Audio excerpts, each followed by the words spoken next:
Investments in securities market are subject to market risks. Read all the related documents carefully before investing.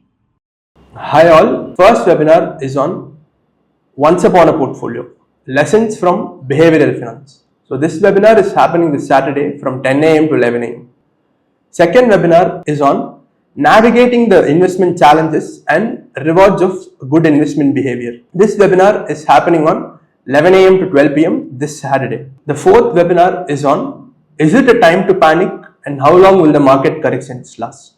So this webinar is happening from 12 PM to 1 PM. All the registration links are given below. Please do register. Thanks.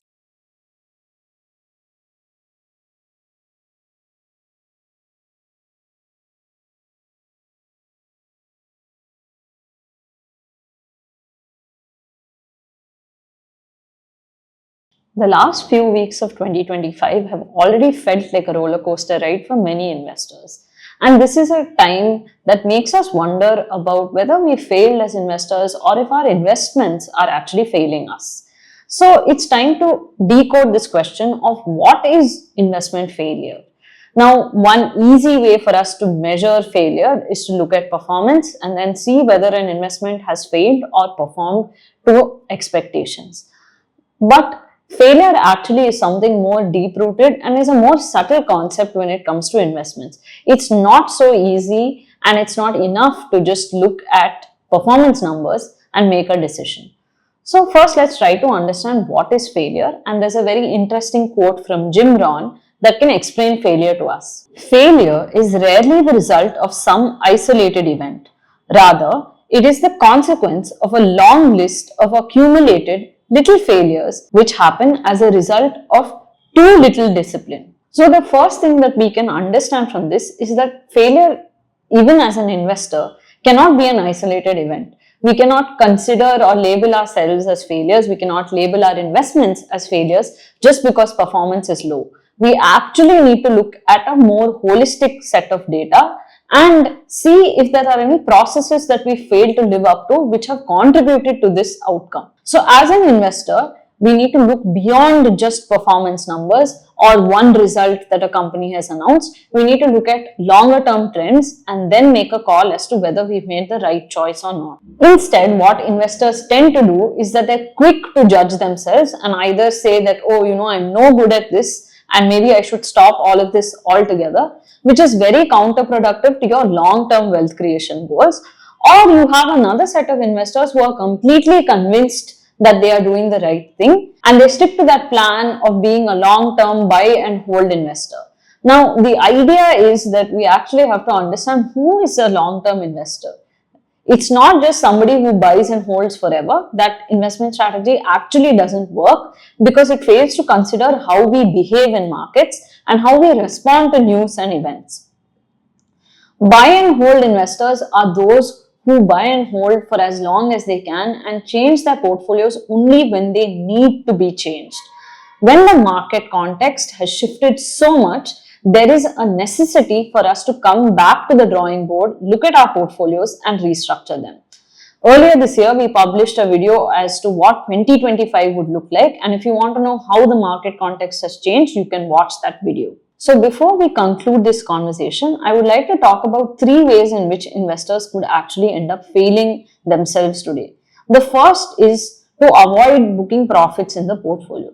Now, many of us have solid winners that we've invested in over the last 4 to 5 years. They've done exceedingly well for us, and it seems like there's no going back. Even if we are to lose 10-20% in valuation, it seems like we've made a lot of money because in many ideas, we've actually doubled our returns. The second mistake that we can make is to maintain the same kind of portfolio that we've had in the last 5 years. So markets work in cycles. Cycles mean that opportunities are going to rotate and shift, and it's not just opportunities in a particular asset class like equities where you'll see some sectors do really well in certain years, then you see them go through a phase of slowdown, then you see them come back into fashion after one cycle. So when you know that investing itself is going to be cyclical in nature, we need to understand that we're at an inflection point in the market cycle where things are actually changing quite a bit, which means that if the market context has shifted, our portfolios also have to do some rebalancing and shifting. The third way in which we can fail ourselves as investors today is to have no asset allocation plan. Equities have actually been a great performer for the last decade. So, LiveMint publishes a quilt every year at the end of the calendar year, which shows you how asset classes have performed on a calendar year basis. When you look at this quilt, what you will realize is that the top set of assets that have performed for a decade are all equities in some context or the other. What we actually need to understand is that asset classes also go through these cycles that stocks go through. And when that happens, we might have a new set of leaders and performers in the next decade. So it's very important for investors to come back to their portfolios, look at how they need to restructure their asset allocation, look at how they can lower and diversify risk in their portfolios. So if we are able to do these few things, and if we maintain this discipline of reviewing, rebalancing, assessing new ideas, then I think we can't label ourselves as investment failures and we'll actually be successes in our wealth creation journey. The key takeaway from this conversation is that making mistakes in 2025 is going to have far more serious consequences than they did in 2024. In 2024, there was a lot of support for investors from the market, where the market was not punishing poor results or poor outcomes. But in 2025, it already looks like markets are in a mood to punish any kind of underperformance. So the consequences that we'll have to face for being a little complacent or indisciplined in our investing is going to be much higher. So if this is the lesson that we're going to take away from this conversation, I think we all know at least one investor who needs to hear this message. So why not share this video with them?